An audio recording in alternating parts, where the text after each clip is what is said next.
사랑과 은혜가 풍성하신 하나님 아버지, 이 새벽 우리를 깨워주시고 잠들어 있던 우리의 영혼을 주님 앞에 다시 세우시고 오늘도 살아계신 하나님을 바라보게 하시니 감사를 드립니다.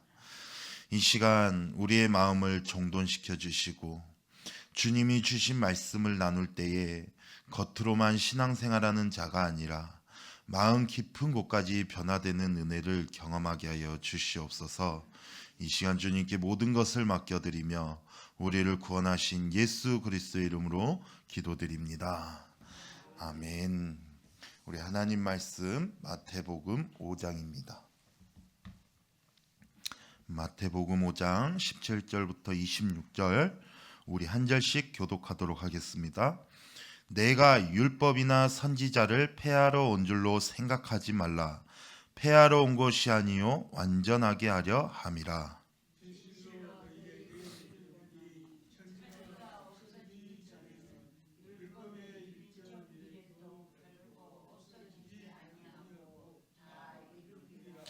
그러므로 누구든지 이 계명 중에 지극히 작은 것 하나라도 버리고 또 그같이 사람을 가르치는 자는 천국에서 지극히 작다 일컬음을 받을 것이요 누구든지 이를 행하며 가르치는 자는 천국에서 크다 일컬음을 받으리라.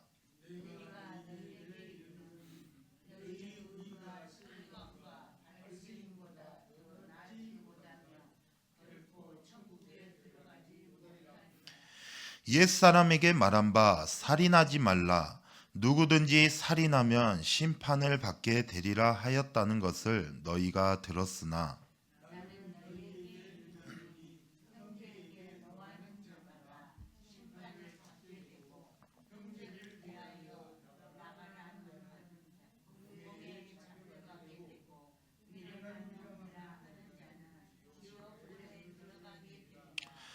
그러므로 예물을 제단에 드리려다가 거기서 내 형제에게 원망 들을 만한 일이 있는 것이 생각나거든.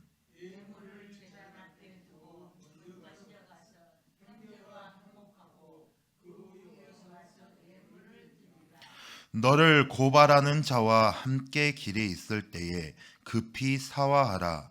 그 고발하는 자가 너를 재판관에게 내어주고 재판관이 옥리에게 내어주어 옥에 가둘까 염려하라.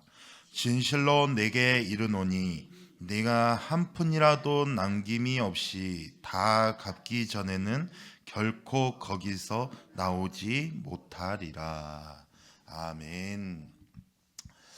우리가 이 새벽에 하나님 앞에 우리가 나온 이유는 단순히 우리가 하루를 시작하려고 나온 것이 아니라 지금 우리가 하나님 앞에서 내 영혼이 지금 어떤 상태인지 그리고 오늘 내가 어떤 마음으로 살아야 하는지를 점검하기 위해서 이 자리에 나온 줄로 믿습니다.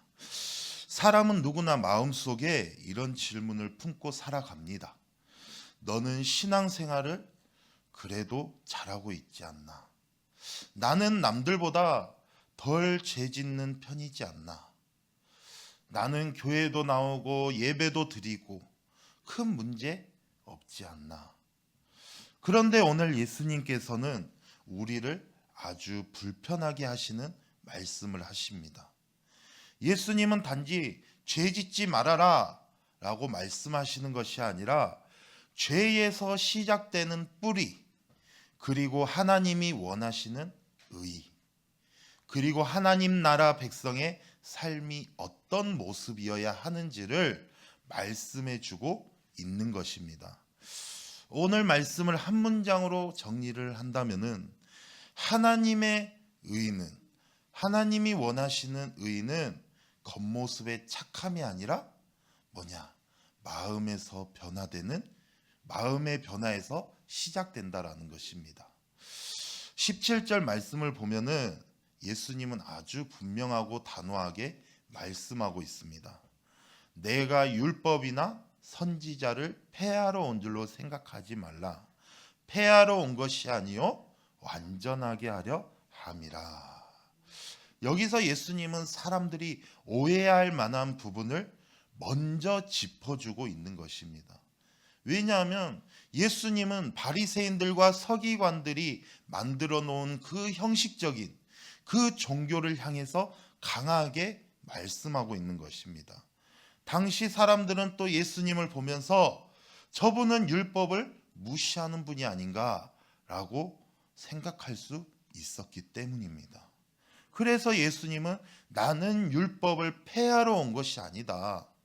나는 율법을 완전하게 하러 왔다라고 먼저 말씀하고 있는 것입니다. 여기서 완전하다라는 말은 완성시킨다, 완성한다라는 말입니다. 이 말은 율법을 더 어렵게 만들겠다라는 것이 아니라 율법의 참된 목적이 무엇인지, 그리고 율법이 궁극적으로 가르치는 것이 무엇인지, 그리고 그 의미를 예수님께서 온전히 드러내시고 이루신다는 뜻입니다. 율법은 먼저 하나님이 어떤 분이신지, 그리고 하나님의 백성이 어떤 삶을 살아야 하는지를 보여주는 하나님의 마음이죠.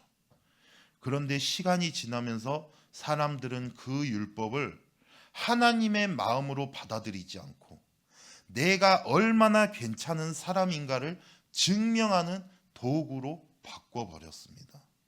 그래서 바리새인들의 신앙은 겉으로는 완벽해 보였죠.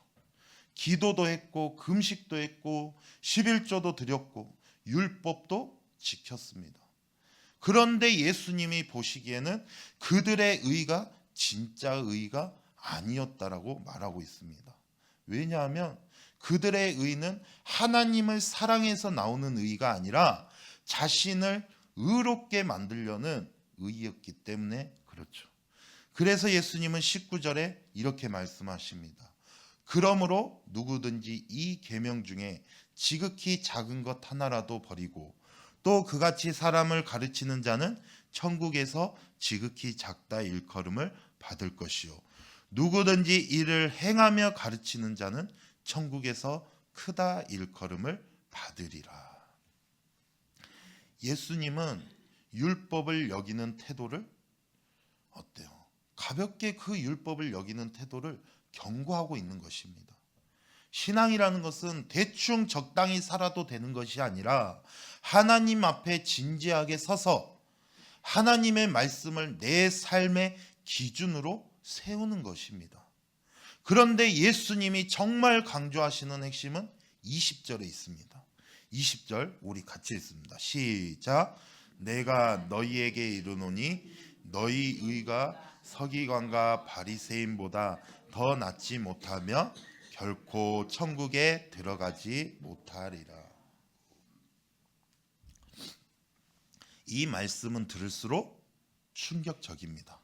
왜냐하면 당시 사람들의 눈에는 그 서기관들과 그 바리새인들이 가장 경건한 사람들이었기 때문이죠.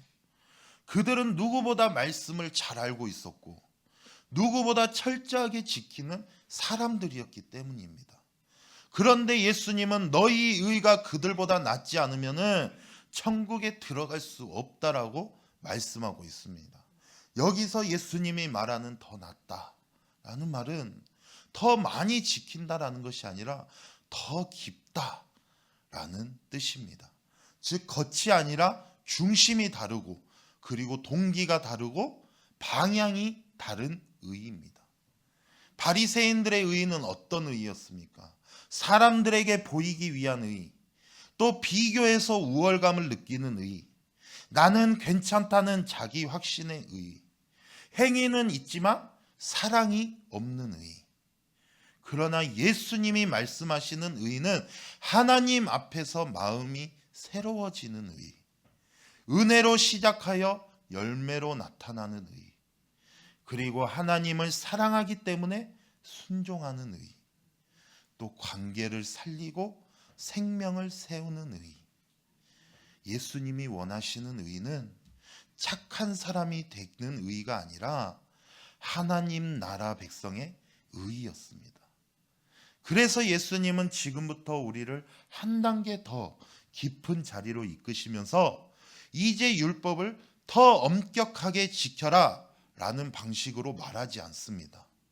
예수님은 율법의 진짜 의도, 율법이 겨냥하는 마음의 중심을 우리에게 보여주고 있습니다. 그래서 21절부터 이렇게 말합니다. 옛사람에게 말한 바 살인하지 말라. 누구든지 살인하면 심판을 받게 되리라 하였다는 것을 너희가 들었으니.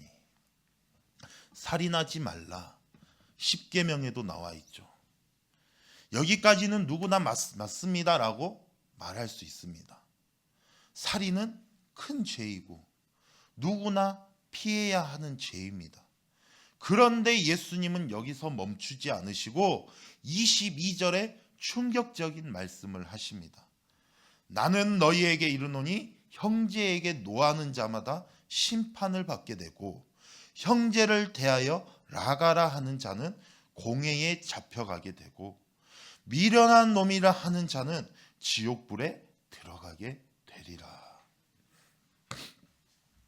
예수님은 살인을 단지 칼로 사람을 죽이는 행동으로만 보지 않으셨습니다. 살인의 뿌리는 어디에서 나옵니까? 바로 마음의 분노와 멸시에서부터 시작되어집니다. 겉으로는 아무 일도 일어나지 않는 것 같지만 마음속에서는 이미 상대를 미워하고 끊어버리고 무너뜨리는 일이 진행되고 있는 것이죠. 사람은 실제로 칼을 들기 전에 먼저 마음으로 상대를 죽입니다. 저 사람은 필요 없어. 저 사람은 가치가 없어. 저 사람은 없어져야 돼. 이렇게 마음으로 관계를 끊고 사람을 지워버립니다. 그렇다면 이게 왜 죄일까? 내가 직접 행동으로 하지 않고 내 마음속으로 그냥 생각한 것뿐인데 왜 그것이 죄일까? 바로 하나님께서 사람을 만드실 때 누구의 형상으로 만드셨어요? 하나님의 형상으로 만드셨기 때문에 그렇습니다. 그러므로 누군가를 미워하고 멸시하는 것은 단지 내 감정의 문제가 아니라 하나님이 만드신 존재를 무너뜨리는 영적 문제인 것입니다. 그리고 예수님은 우리에게 분명히 알려주고 있어요. 겉으로 살인하지 않았다고 해서 괜찮은 것이 아니고 겉으로 문제 없다고 해서 의로운 것이 아니다. 하나님 나라의 의는 어디에서 시작된다? 마음에서 시작된다라는 것입니다. 그런데 우리가 여기에서 오해하면 안 되는 것이 있습니다. 바로 분노가 항상 악한 것만은 아니라는 것입니다. 우리는 상처를 받으면 화가 납니다. 그리고 억울하면 화가 나고 그리고 부당한 일을 보면 화가 납니다. 그런데 문제는 그 분노가 내 안에서 자라나면서 그것이 미움이 되고 정죄가 되고 관계를 죽이는 칼이 될 때입니다.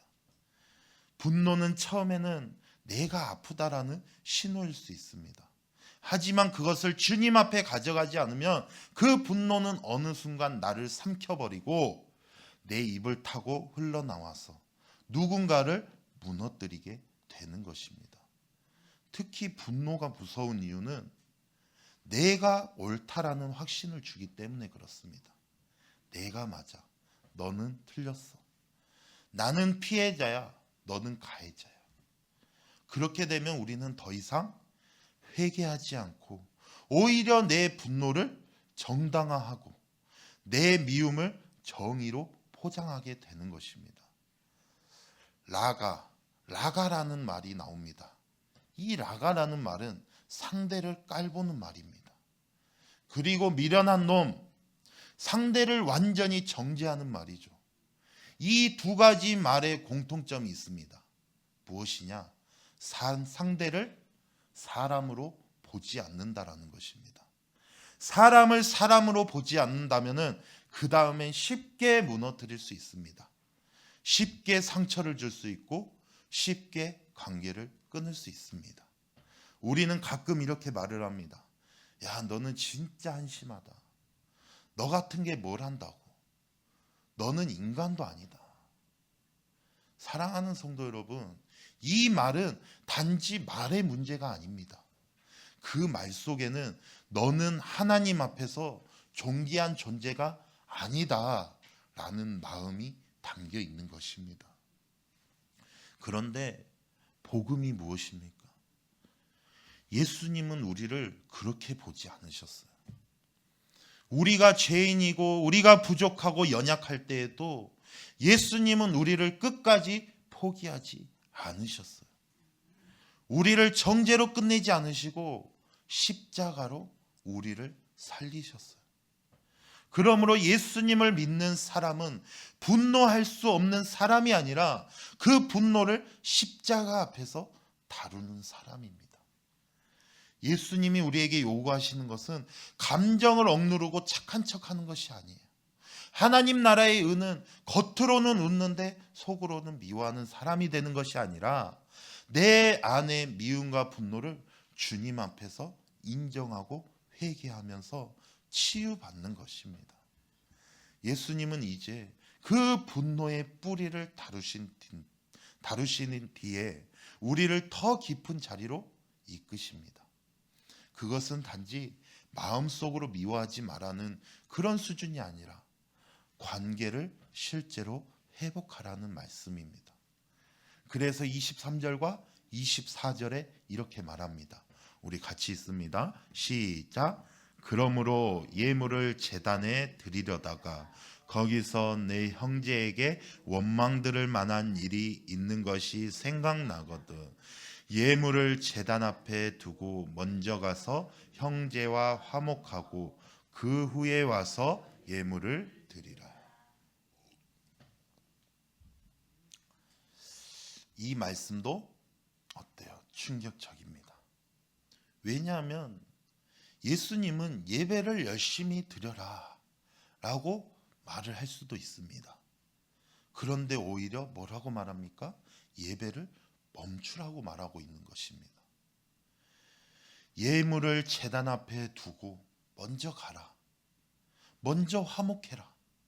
그 후에 예물을 드려라. 예수님이 예배가 얼마나 중요한지 모르셔서 이런 말씀을 하셨을까요? 아닙니다. 예수님은 예배의 본질을 누구보다 정확하게 알고 계신 분이십니다. 그래서 예배를 가장 소중하게 여기시는 분이 동시에 이렇게 말씀하시는 것입니다. 예배는 하나님과의 관계만이 아니라 사람과의 관계까지 포함이 된다. 하나님을 예배한다면서 형제를 미워하는 것은 예배의 본질을 놓치는 것이다. 예배는 하나님을 존재로 인정하는 자리입니다. 그 하나님은 화목하게 하시는 하나님입니다. 우리를 용서하시고 우리를 품으시고 우리를 살리신 분이십니다. 그러므로 하나님을 진짜로 만난 사람은 삶의 자리에서 조금씩이라도 그 성품을 닮아가게 되는 것입니다. 그런데 예배를 드리고도 여전히 사람을 미워하고 멸시하고 원망하며 살아간다면 그 예배는 겉으로는 예배지만 중심은 하나님과 멀어져 있는 것입니다. 사도 요한도 말했습니다. 요한일서 4장 20절에 보면은 누구든지 하나님을 사랑하노라 하고 그 형제를 미워하면 이는 거짓말하는 자니 보는 바 그 형제를 사랑하지 아니하는 자는 보지 못하는 바 하나님을 사랑할 수 없느니라. 예배는 하나님 사랑을 고백하는 자리인데 그 고백이 진짜인지 아닌지는 결국 형제 사랑에서 드러난다라는 것입니다. 예수님은 23절에 이렇게 말합니다. 거기서 내 형제에게 원망을 들을 만한 일이 있는 것이 생각나거든. 여기서 생각나거든이라는 말이 중요한 표현입니다. 예배 드리는 중에 우리는 갑자기 어떤 사람이 떠오를 때가 있을 것입니다. 어떤 장면이 생각날 때가 있을 것입니다. 내가 했던 말, 내가 상처 줬던 순간, 혹은 내가 풀지 못한 감정이 떠오를 때가 있을 것입니다. 어쩌면 그것은 예배를 방해하는 것이 아니라 성령님의 깨우심일 수도 있습니다. 하나님은 예배 시간에 우리의 마음을 만지시면서 그 관계를 풀어야 한다는 것을 떠올리게 하십니다. 왜냐하면 하나님은 단지 예배당에서만 거룩하신 분이 아니라 우리의 관계 한복판에서 거룩을 이루시는 하나님이시기 때문입니다. 그러면서 24절에 말하죠. 예물을 제단 앞에 두고 먼저 가서 형제와 화목하고, 먼저 가서. 우리의 본능은 늘 뒤로 미루는 것이죠. 하지만 예수님은 하나님 나라의 순서를 말씀하고 있는 거예요. 먼저 가라. 먼저 화목해라. 왜냐하면 하나님 나라의 백성은 내가 옳다를 지키는 사람이 아니라 화평을 이루는 사람이기 때문에 그렇습니다. 어제 우리가 팔복에 관해서 살펴보았던 것처럼 9절에 말하죠. 화평하게 하는 자는 복이 있나니 그들이 하나님의 아들이라 일컬음을 받을 것이며. 하나님의 자녀는 말로만 하는 자녀가 아니라 화평을 만드는 모습으로 하나님의 자녀임이 드러나게 됩니다. 사랑하는 성도 여러분, 또 여기에서 중요한 오해가 또 하나 있어요. 화해는 기분이 풀리면 하는 것이 아닙니다. 내 마음이 괜찮아지면 하는 것이 아닙니다. 화해는 복음에 순종하는 것입니다. 예수님이 나를 용서하셨기 때문에 나도 용서의 길로 걸어가는 것이고, 예수님이 나를 품으셨기 때문에 나도 품는 길로 걸어가는 것입니다. 그래서 화해하는 것은 늘 어려운 것이죠.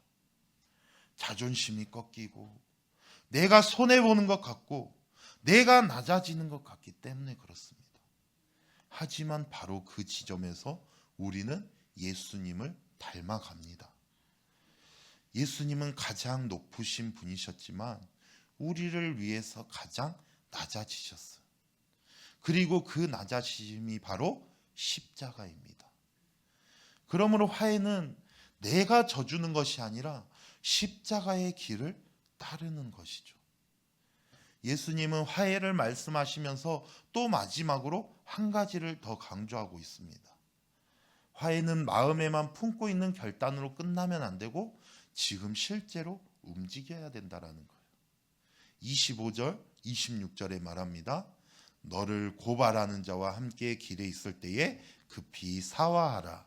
그 고발하는 자가 너를 재판관에게 내어주고 재판관이 옥리에게 내어주어 옥에 가둘까 염려하라. 진실로 내게 이르노니 내가 한 푼이라도 남김없이 다 갚기 전에는 결코 거기서 나오지 못하리라. 예수님은 갑자기 법정 이야기를 꺼냅니다. 고발하는 자, 재판관, 옥리, 옥. 여기에서 예수님이 강조하시는 핵심은 관계의 문제는 미루면은 반드시 더 큰 대가를 치른다라는 거예요. 지금 해결할 수 있을 때 해결하라는 것입니다. 25절 말씀을 보면 예수님은 길에 있을 때라고 말을 합니다. 이 말이 무슨 말일까? 아직 끝나지 않았다라는 뜻입니다. 아직 기회가 남아 있다는 뜻이고 아직 돌이킬 수 있다는 뜻입니다.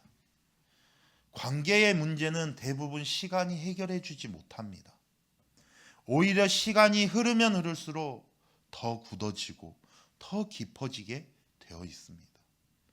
처음에는 작은 서운함이었지만 말을 하지 않으니 오해가 되고 또 그 오해가 쌓이니까는 거리감이 되고 거리감이 깊어지니 마음이 다치고 결국 이제는 늦었어가 되어버리는 것입니다. 그래서 예수님은 함께 길에 있을 때 지금 풀어라 라고 말씀하시는 것입니다. 이 말은 아주 현실적인 말씀이죠. 하나님은 우리가 감정이 굳어지기 전에 관계가 끊어지기 전에 회복할 수 있을 때 회복하기를 원하시는 것입니다. 또 예수님은 옥에 가둘까 염려하라고 말씀하십니다. 이 말은 관계의 갈등을 계속 미루면 결국 사람은 마음의 감옥에 갇히게 된다라는 것입니다.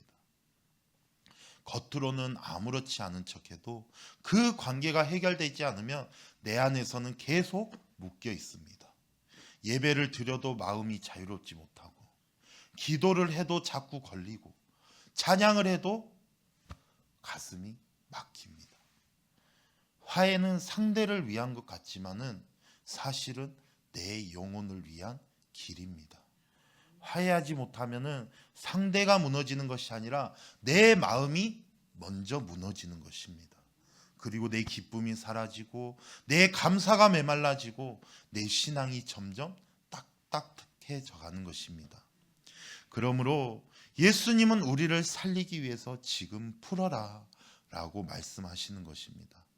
마지막에 26절에 이렇게 말합니다.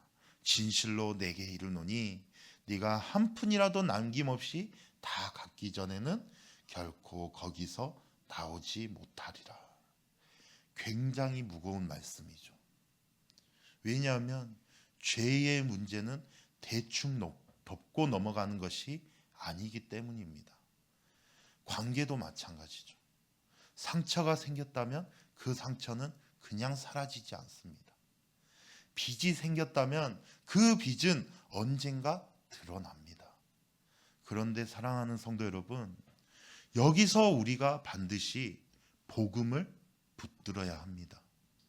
예수님이 우리의 죄값을 끝까지 갚으셨다는 것입니다. 우리가 갚을 수 없는 빚을 예수님께서 십자가에서 갚으셨어요. 예수님이 십자가에 못 박혀 죽으시기 전에 뭐라고 말합니까? 다 이루었다. 다 이루었다. 그 한마디. 우리의 죄의 값을 다 치르셨다는 것입니다.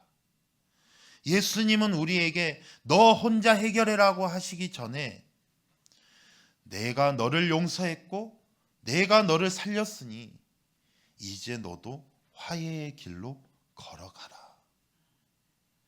사랑하는 성도 여러분, 예수님은 우리에게 단지 율법을 잘 지켜라 라고 말씀하시는 것이 아닙니다. 예수님은 율법을 폐기하신 분이 아니라 완성하신 분으로서 하나님 나라 백성이 어떤 삶을 살아야 하는지를 분명하게 우리에게 보여주고 있는 것입니다. 우리는 원래 하나님과 원수였어요. 죄로 인해 하나님과 멀어졌고 하나님의 거룩 앞에 설 수 없는 사람들이었습니다. 그런데 예수님께서 십자가로 우리를 하나님과 화목하게 하신 것이죠. 우리가 할 수 있는 작은 순종은 만약 지금 사과해야 할 사람이 떠오른다면 먼저 연락하시고, 용서를 구해야 할 사람이 있다면 먼저 찾아가 보시기 바랍니다. 그리고 마음에 묶여있는 관계가 있다면 오늘 기도로 시작하시기 바랍니다. 상대가 즉시 풀어주지 않아도 괜찮습니다. 화해는 상대방의 반응으로 완성되는 것이 아니라 내가 하나님 앞에서 순종함으로 시작되는 것입니다. 율법을 완성하신 예수님의 그 은혜가 우리의 마음을 새롭게 하시고 또 우리의 관계를 회복시키시고 우리의 예배를 참된 예배로 세우는 능력이 되기를 주님의 이름으로 축복합니다. 기도하겠습니다. 거룩하신 하나님 아버지, 오늘 이 새벽에도 말씀으로 우리를 깨우시고 부르시니 감사합니다. 주님, 우리는 겉으로는 신앙이 있는 것 같아도 마음속에는 미움과 분노와 판단이 남아있을 때가 많습니다. 주님, 우리의 의가 사람 앞에서 의가 되지 않게 하시고 하나님 앞에서 진실한 의가 되게 하여 주시옵소서. 오늘 하루도 주님 주신 말씀을 붙들고 나아가오니 오늘 하루도 주님의 말씀을 따라 하나님 나라 백성답게 살게 하여 주시옵소서. 예수님의 이름으로 감사드리며 예수님 이름으로 기도드립니다. 아멘.